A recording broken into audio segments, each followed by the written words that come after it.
coming home, sweetie. I'm back in the building again!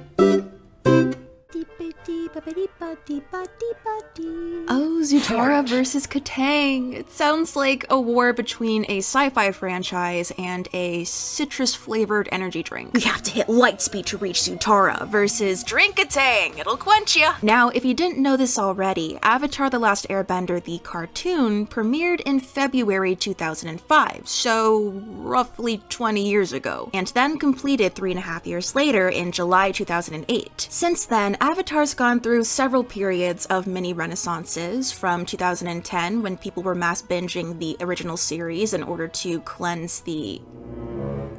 What did happen in 2010? I can't remember for some reason. There's no movie in Ba Sing Se.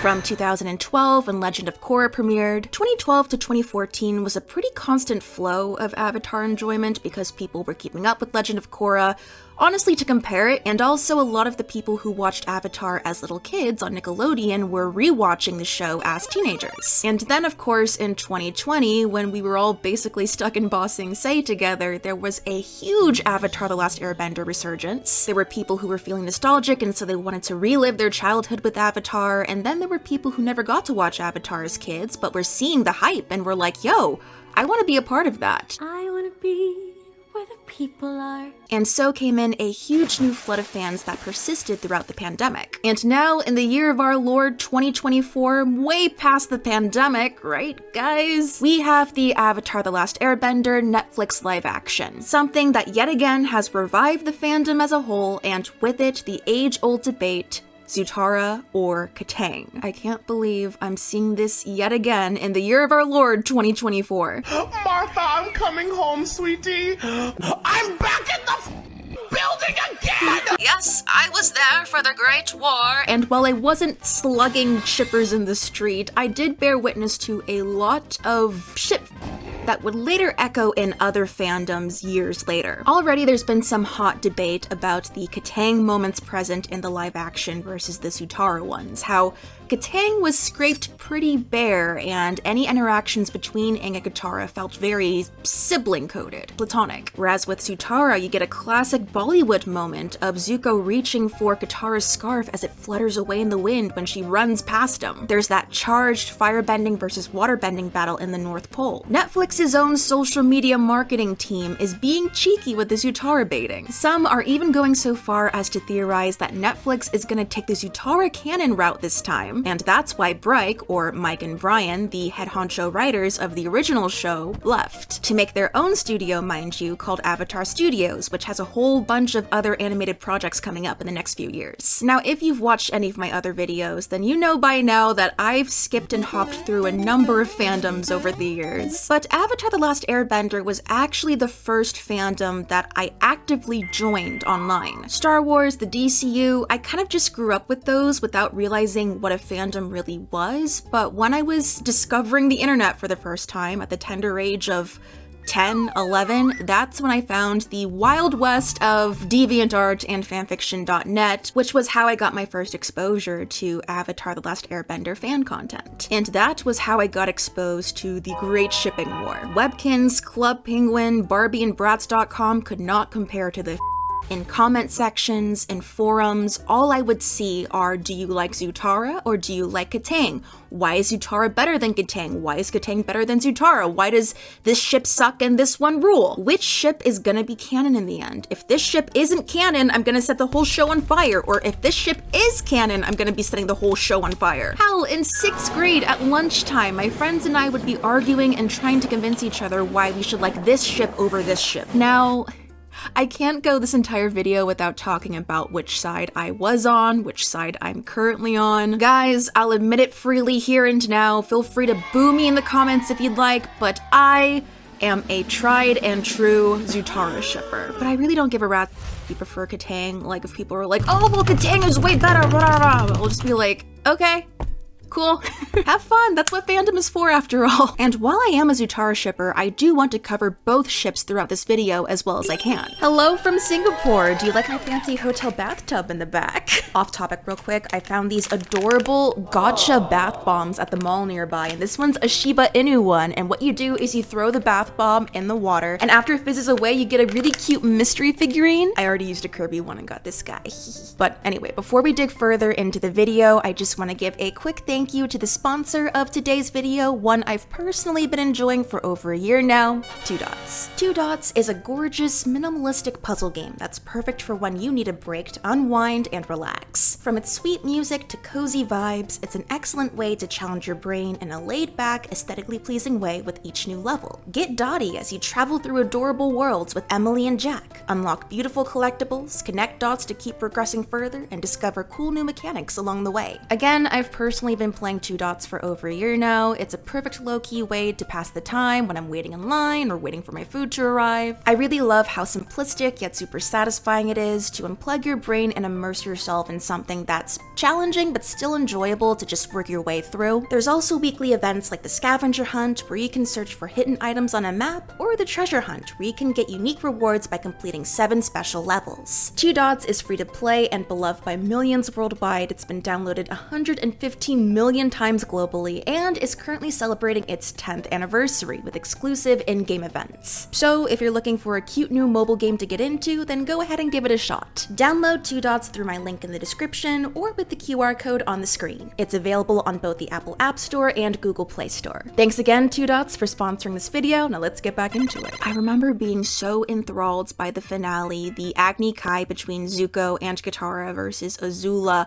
I literally recorded the entire fight on my Motorola flip phone, my pink Razr, because you couldn't access the internet on those things. If you did, it cost an arm and a leg. So I recorded that fight in little sections and I would rewatch it in the car to and from school on vacation because I was that obsessed with it. And you wonder why talking about fan culture on YouTube is my literal job now. But going back to the ship war, even though I was very staunchly in the Team Zutara camp versus Team Kataang, I could never bring myself to be mean or rude about it. Like, I would argue with my friends about it at lunch because we were friends and it was fun, and we wouldn't let something like shipping destroy our friendships even though we were like 11. And for 11-year-old me, every time that urge to type something to a Kataang shipper, something like, "Kataang belongs in the trash, what a stupid ship, you loser," came up, I never actually did anything about it. I never sent ship hate, anonymous or otherwise. That feeling of guilt and shame and self-disgust at the idea of being mean to someone over shipping was always too much, and that feeling persisted over the years. So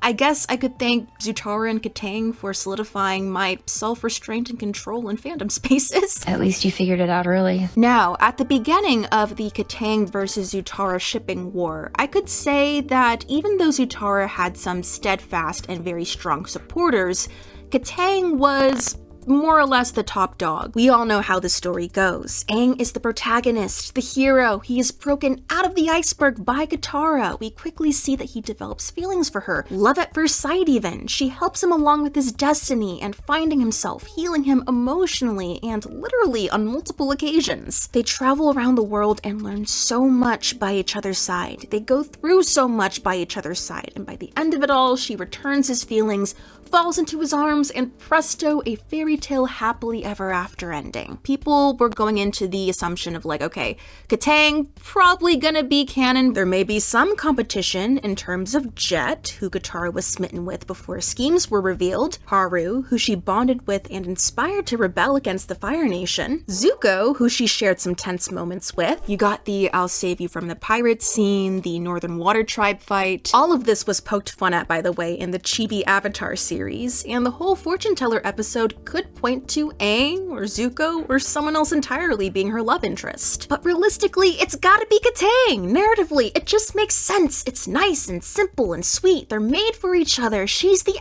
Avatar's girl. In book 2, we see more Kataang moments build up, from the Cave of Two Lovers, hugs, cheek kisses, blushes, Katara comforting Aang after he loses Appa, her being his anchor point that he needs to let go to reach the Avatar state. But book 2 was really when Zutara started to amp up due to the scar-touching scene in the caves in Ba Sing Se, and yet another Zuko versus Katara fight, and then Zuko's betrayal, and then Zutara skyrocketed in Book 3 when Zuko joins the gang and tries to earn back Katara's trust. You got the whole Southern Raiders episode. Lots of little moments sprinkled throughout that last season, and the Kataang moments, while they were there, seemed to kind of peter out and then take a nosedive. There was the headband episode, which was kind of like the Kataang episode of Book 3. We also got that kiss on the Day of Black Sun, albeit it surprised Katara, but Katara seems to be really wrestling with what she actually feels for Aang, all while he's busy with,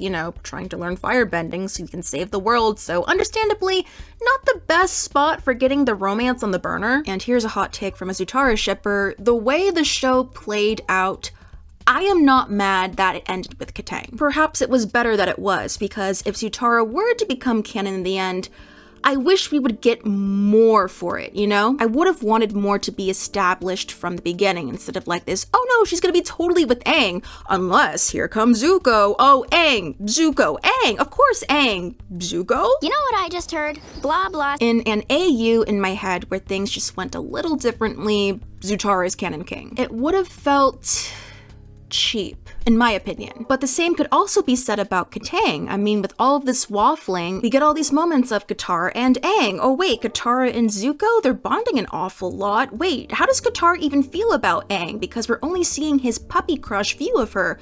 What's happening? All of these conflicting moments leading to Kataang being canon maybe cheapens that ship a bit too. Kataang doesn't feel as developed as it could be. So needless to say, when Katara ended up with Aang in the series finale, Zutara shippers were not terribly happy about it. There were a lot of rumors and conspiracy theories, stuff that made my middle school brain go, wait, really? There was supposed to be a book 4 in which Zuko and Katara would be endgame. A lot of the writers did want Zutara to become canon, but because Bright were the head writers, they put their foot down about it. People questioning why Zuko and Katara had so many moments at the end in the first place, if the showrunners were just throwing Zutara shippers a bone to keep them happy, or was it a way to pay homage to the shippers who were supporting the show for years? I mean, back in the day that was pretty common. If people really enjoyed a ship, then sometimes people behind the scenes would kind of just sprinkle things here and there to say thank you for watching the show. Your ship's never going to be canon, but we acknowledge your existence. There was even something called the Zutara Project, a collective of fan creators and Zutara enjoyers who were planning on redoing the series, only making Zutara the endgame ship. Dante Bosco himself was actually involved with it. And speaking of Dante Bosco, he's actually been a pretty vocal Zutara fan over the years. The feeling of what could have been sometimes lasts longer than what actually happened because the memory of perfection feels stronger. And even though we didn't end up together, Katara, it'll never change the fact that you changed my life forever. Zuko here. I just want to say that I love Katara most heartedly. That making those stuff her face fat fruit tarts. Zutara is the thing. I write about Zutara. I'm definitely the captain of the Zutara ship. It's not canon, but I think it's cool when people ship stuff that isn't canon. I wrote a poem that goes like this. I ship Zutara even though it's not canon because I'm a hopeless romantic. Some things are best left to be imagined. Him and Mae Whitman both, who's the voice actress for Katara, didn't really know where the show was going in terms of canon ships by the end. I feel like the whole shoot, we didn't know, the whole taping of it all. And I always thought we possibly were going to end up. I thought so too. But the guy always does think that, doesn't he? They played love interests on American Dragon Jake Long, by the way. Reading their scripts, both thought that Zutara could be a possibility, even though Briggs said that Kataang was baked in from the get-go. And there's a whole thing involving the Avatar scripts that goes even deeper. One of the writers, Elizabeth Inez, who was behind the whole Southern Raiders episode actually, was a big Zutara fan, and that can clearly be felt looking through the notes of the episode, from referencing Mr. and Mrs. Smith to repeatedly emphasizing how Zuko connects to and empathizes with Katara, as well as the other way around in later episodes. They come to feel and understand each other, be vulnerable, which culminates in Zuko asking Katara to accompany him to the Agni Kai with Azula, which ends in both of them saving each other's lives. What's also really funny is that for the final episode script, the last line is literally Kataang wins, which, ooh, so it really was a competition between Kataang and Zutara, huh? What is appealing about Zutara to people, myself included? Well, you've got your standard stuff of red and blue, fire and water, enemies to lovers, opposites attract. On the surface, they feel like very different people from different walks of life with different upbringings, but underneath it all, they are actually very similar with similar values. And there's potential for both of them to grow and develop as both individuals and with each other, a relationship blooming from the ashes, as it were. In the show, we can see Katara and Zuko's relationship develop through both of their perspectives, through both of their agency. We can see their motivations and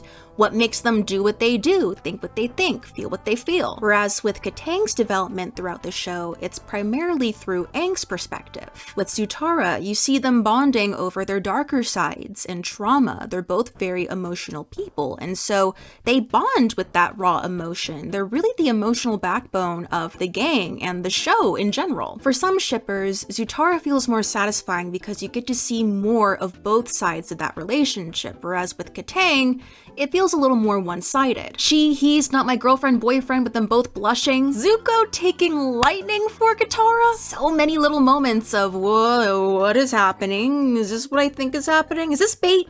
This is bait, right? Some say that Katara can be more of herself around Zuko rather than just the group mom. They're equals built on mutual trust and respect for one another and develop simultaneously. Personally, I like how it just feels so balanced versus how it can feel like she's more of a goal that Aang needs to achieve on his journey rather than an actual person. And that Zutara symbolism though, oof. One of my favorite scenarios that I love to read about in my big Zutara era, which I quite frankly would be very amiable to read nowadays as well, so if you have recommendations or suggestions, then please let me know in the comments, is Katara being an ambassador for the Southern Water Tribe and then going to the Fire Nation for diplomacy, for negotiations, and her falling in love with Zuko from there. As it stands now, from the time the Avatar cartoon ended up until the present day, Zutara has been the biggest Avatar ship online. Although Zukka was giving it a run for its money during the pandemic, which, speaking of, let's talk about that real quick. In terms of Avatar shipping wars, Zukka was the dark horse in 2020, and while I don't really ship it, I'm still incredibly tickled by it. I mean, that tent scene was comedy gold, and the boiling rock. Kataang plays its canon card, and Zutara releases another meta essay as to why it's the better ship, but what's this?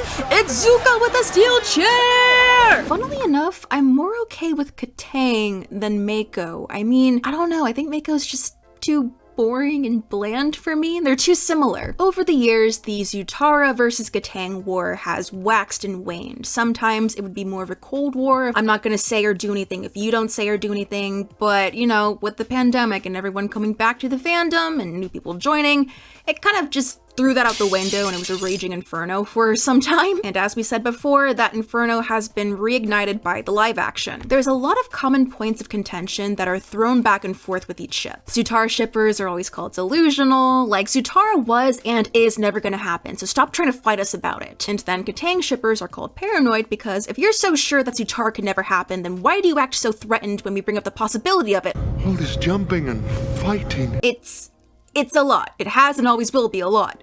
Arguments swung against Kataang include Aang often acts like a little kid and he's immature, he's 12 after all, and so pairing him with Katara, who's more motherly and mature, feels weird. The age gap of a 12-year-old being paired with a 14-year-old. In my opinion, this doesn't hold as strong because Katara and Zuko also have a 2-year age difference, 14 and 16 respectively, so Aang and Katara feel and work better platonically rather than romantically, which sometimes Zutara fans kind of obnoxiously emphasize, like, oh, look at this cute sibling pair. It's like a sister and a little brother. That's so sweet. I love siblings. Brother and sister. Yes, siblings. Yeah, real classy, subtle comments like that. Katara really doesn't show much romantic interest in Aang throughout the 3 seasons. And when she does, it feels very heavy-handed and explicit, like, oh yes, Katara, you should be liking Aang, or Aang likes you. How do you feel about it? There's of course the Cave of Two Lovers and the headband, but outside of those big spikes throughout the whole series, there's really not a whole lot in between that. A lot of the people who dislike Kataang seem to dislike Aang, period, which in my opinion frankly isn't really fair, because him and Zutara do share a deep bond, and regardless if you hate Kataang or not, you can't deny that or discount that. You never get the sense that Aang really gets Zutara. People who want Kataang to happen just want to see the hero get the girl and that he earned her at the end. The development for it was all over the place, and the you have to let her go moment for reaching the Avatar state was confusing and never properly resolved. As for arguments about Zutara that are swung around, Zutara is a self-insert so people can ship themselves with Zuko. A your name X bad boy sort of situation. This one feels a bit weird for me because Zutara is very much her own distinct character, and at least for me, speaking for my younger self here, I never had any interest in Zuko X OC or Zuko X YN. The whole appeal for Zutara was seeing the potential that Zutara, as herself, had with Zuko, exploring how they built up in the show and then crafting your own ending for them. All about that potential, which doesn't exist if you have some random OC with them. And if you did want a self-insert situation, why wouldn't you go with the canon ship, Maiko? And even if people do project onto Zutara and relate to her, and they like Zuko, so therefore they want Zutara to be with Zuko,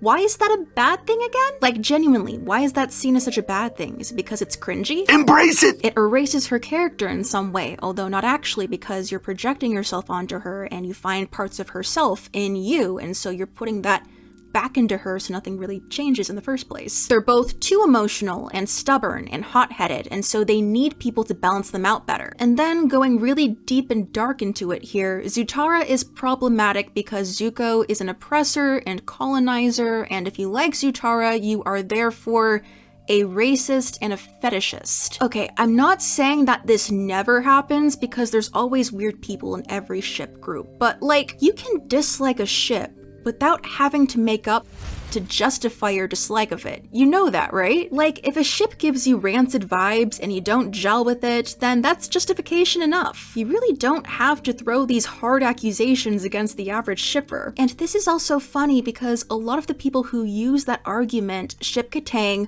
and also ship Zukka. Does that logic no longer apply to them? It's not canon, and it's not canon for a reason. What that reason is, Bryke, care to share? Zutara, this is so wrong, so forbidden.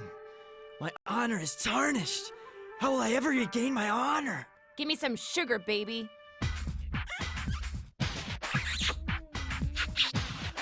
Tell me you were really hunting me all that time and not the Avatar? No, actually I was hunting the Avatar. I just feel like we don't have anything in common. You never talk to me about your feelings, your hopes and dreams. I'm feeling like I hope you shut up soon. Women who think that Zuko and Zutara should be together will forever have doomed relationships. Oh, yeah, canon means next to nothing in the world of fandom, babe. I mean, we're all playing in our collective pool of imagination where we're exploring the potentials of what could have been. Canon is merely a skeleton that we can flesh out however we see fit. Well, I do hope you enjoyed that little trip down memory lane for Zutara versus Kataang. I think at the end of the day, regardless of what you ship, we can all agree that this shipping war has been quite the source of entertainment throughout the decades. Be it heated discussion, grabbing some popcorn and watching from the sidelines. If you would like to see more Avatar videos from me, then let me know in the comments. And if you just want more stuff about fandom and fan culture as a whole, then feel free to subscribe. And just a reminder to check out 2 Dots if you're down for a cute puzzle mobile game to sink your teeth into. Thank you all so much again for watching, everybody, and I will see you in my next video. Bye!